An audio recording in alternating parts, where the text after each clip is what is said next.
பார்க்கிறதுக்கு முன்னாடி, சூழ்நிலையை பார்க்கிறதுக்கு முன்னாடி கர்த்தரை யாரெல்லாம் பார்த்துட்டு போறீங்களோ, நான் நம்புறேன் அந்த காரியத்தை கர்த்தர் வாய்க்க பண்ணுவார். அந்த காரியத்துல கர்த்தருடைய கரம் கூட இருக்கும். அந்த நாள் உங்களுக்கு ஆசீர்வாதமாக தான் அமையும். ஏனென்றால் காலைதோறும் அவருடைய கிருபை புதியதா இருக்கிறது. ஆமென் சொல்லுவோம். சோ இஸ்ரவேல் ஜனங்களை மாதிரி தான் கர்த்தர் சொல்றாரு, மன்னா வேணும்னா உங்களுக்கு எப்ப எந்திரிக்கணுமா?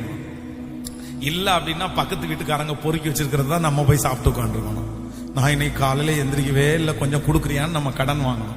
அதனால காலையில அப்ப இந்த கிருபை எப்படி பெற்றுக்கொள்ள முடியும்னா, நம்பர் 1 முதலாவதாக தாழ்மை உள்ளவனுக்கு கிருபை. நம்பர் 2 இரண்டாவதாக காலையில எழும்புறவளுக்கு கிருபை.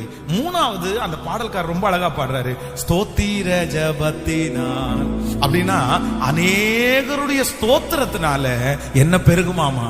நீங்க குடும்பமா ஒரு ஆளா ஸ்தோத்திரம் பண்ணக்கூடாது, கணவன் மனைவி பிள்ளைகளா உட்கார்ந்து ஸ்தோத்திரம் பண்ணணும்.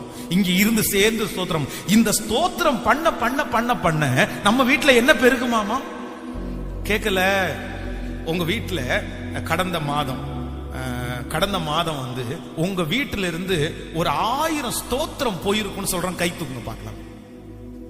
உங்க வீட்டுக்கு உள்ள இருந்து ஒரு 1000 ஸ்தோத்திரம் ஆண்டவரே அப்படின்னு போயிருக்கும். கை தூக்குங்க பார்க்கலாம். சரி, ஓகே, கவனிங்க.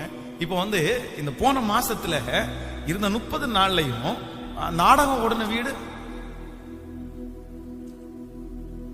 ஒரு 5 சினிமா பாட்டு ஓடின வீடு, அந்த மாதிரிலாம் இருக்கா?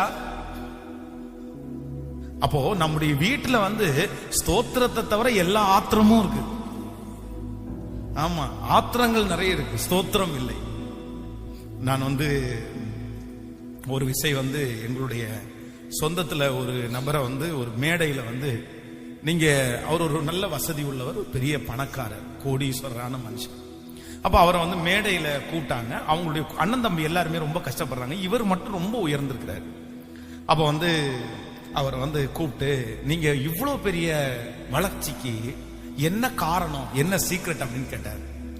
உடனே அவர் மைக்க பிடிச்சு ஒரு இதுமே யோசிக்காம, எங்க அம்மா தான் காரணம்னு. அவங்க அம்மாவுக்கு வந்து அப்பொழுது வயசு வந்து ஒரு 78 வயசு இருக்கும். அந்த 78 வயது அம்மா தான் காரணம் அப்படின்னு. உடனே அந்த மீட்டிங்ல எந்த ஒரு காரணம், உங்க அம்மா எப்படி காரணம்னு சொல்றீங்க? ஆரம்பத்திலே உங்களை அப்படி வளர்த்துனாங்களா? இல்ல இல்ல இல்ல, நான் வேலைக்கு போறேன், நான் பிசினஸ் பண்றேன், என் பிசினஸ் கடவுள் ஆசீர்வதிக்கிறாரு. எங்க அம்மா காலையில 4 மணிக்கு எந்திரிச்சாங்கன்னா, நான் வீட்டை விட்டு 7:30 மணிக்கு கிளம்புற வரைக்கும் எங்க அம்மா ஜெபம் எல்லாம் பெருசா தெரியாது, ஸ்தோத்திரம் ஸ்தோத்திரம் ஸ்தோத்திரம், என் பிள்ளை ஆசீர்வதிச்சதுக்காக ஸ்தோத்திரம், பாதுகாத்ததற்காக ஸ்தோத்திரம், இந்த ஸ்தோத்திரம் சொல்லிட்டே இருப்பாங்க. நைட் நான் படுத்துருவேன், நான் 9:30 மணிக்கெல்லாம் படுத்துருவேன். எங்க அம்மா 11:30 மணி வரைக்கும் எங்க அம்மாவுடைய ரூம்ல இருந்து ஒரு வார்த்தை கேட்கும், ஸ்தோத்திரம் ஸ்தோத்திரம். என்னைக்கு எங்க அம்மா என் வீட்டுக்குள்ள வந்தாங்களோ அன்னையிலிருந்து நான் ஆசீர்வாதமா இருக்கிறேன். எங்க அம்மாவுடைய ஸ்தோத்திரம் என்ன வாழ வச்சிருக்கு அப்படின்னு அவர் சொன்னார். பிரமிப்பா இருந்துச்சு, எல்லா ஜனங்களுக்கும் சாட்சி. நீங்க இந்த டிபிஎம் திருச்சபை இருக்கு பாருங்களேன். டிபிஎம் திருச்சபையில போய் பாத்தீங்கன்னா, இன்னைக்கு வேர்ல்டுலயே உலகத்திலேயே அதிகமான, நீங்க சென்னையில டிபிஎம் அந்த கிரவுண்ட போய் பாருங்க. நம்ம என்னமோ வந்து இந்த 1 ஏக்கர் கிரவுண்ட வாங்குறதுக்கு அவ்வளவு பண்ணிட்டு இருக்கிறோம். அவங்க வந்து கிட்டத்தட்ட மெயின் சிட்டிக்குள்ளே ஒரு 100 ஏக்கர் வச்சிருப்பாங்க. மெயின் இடத்துல அவ்வளோ. நீங்க இந்த முனையில இருந்து மீட்டிங் நடக்கிற இடத்துல இருந்து கடைசியில கார் பார்க்கிங் பண்ண போனோம்னா நீங்க நடந்தெல்லாம் போக முடியாது. காரை போய் அங்க போய் பார்க் பண்ணிட்டு அங்க ஒரு வேன் இருக்கும் உங்களுக்கு. அந்த வேன்ல ஏறி தான் இங்க வந்து நீங்க மீட்டிங் அட்டெண்ட் பண்ண முடியும். அகைன் நீங்க வந்து திருப்பி கார் எடுக்க போனோம்னா வேன்ல போய் தான் எடுத்துட்டு வர முடியும். அவ்வளவு நீளமான இடம், அவ்வளவு வசதி. ஆனா அவங்களுடைய பின்னணி வேற எதுவுமே கிடையாது. எப்ப அந்த சர்ச்சுக்குள்ள போய் பாத்தீங்கன்னாலும் ஒரு 10 பேரு ஸ்தோத்திரம் ஸ்தோத்திரம் ஸ்தோத்திரம் அந்த ட்ரம் அடிச்சு பாடி பாடி பாடி பாடி பாடிட்டே இருப்பாங்க. நான் நம்புறேன், இந்த ஜெபத்துல இருக்கிற ஆண்டவருடைய பிள்ளையே, உங்க வீட்டுல கண்டிப்பா ஸ்தோத்திர ஜெபம் கேட்கணும்.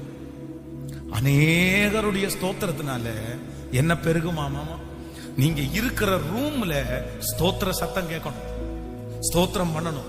அங்கிருந்து வேற எந்த சத்தமும் அதிகமா எழும்பக்கூடாது.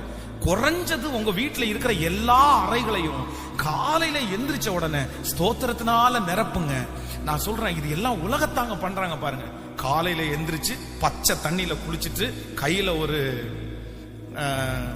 அந்த சாம்பிராணி போடுற ஒரு தட்டை எடுத்துட்டு அதை வச்சுட்டு ஒவ்வொரு ரூமா போய் என்ன பண்ணுவாங்க, ஊதிக்கிட்டே இருப்பாங்க. அந்த வீடு முழுக்க பாத்தீங்கன்னா காலையில எப்படி இருக்கும் கேட்கவே இல்லையே, இருக்கு புகை மூட்டமா இருக்கும், அப்படியே புகை மூட்டமா இருக்கும்.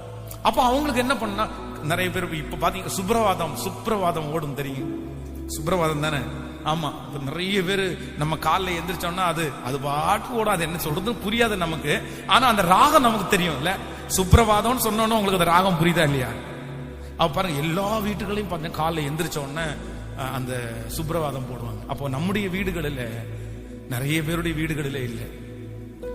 சில இந்த பேர் கிறிஸ்தவங்களா இருக்காங்க பாருங்களேன், அந்த கல்யாண வீட்டுல ஃபர்ஸ்ட் பாட்டு என்ன போடுவாங்க தெரியுமா? கேளுங்கள் தரப்படும், தட்டுங்கள் திறக்கப்படும், கேளுங்கள் கிடைக்கும் என்றார் இயேசு, கேளுங்கள் கிடை. அவன் சவுண்ட் சர்வீஸ்காரன் உள்ள வந்தாலே முதல்ல என்ன பாட்டு தான் போடுவான்? ஒரு கிறிஸ்டியன் பாட்டை போட்டுட்டு அதுக்கப்புறம் ஓடும் பாருங்களேன்.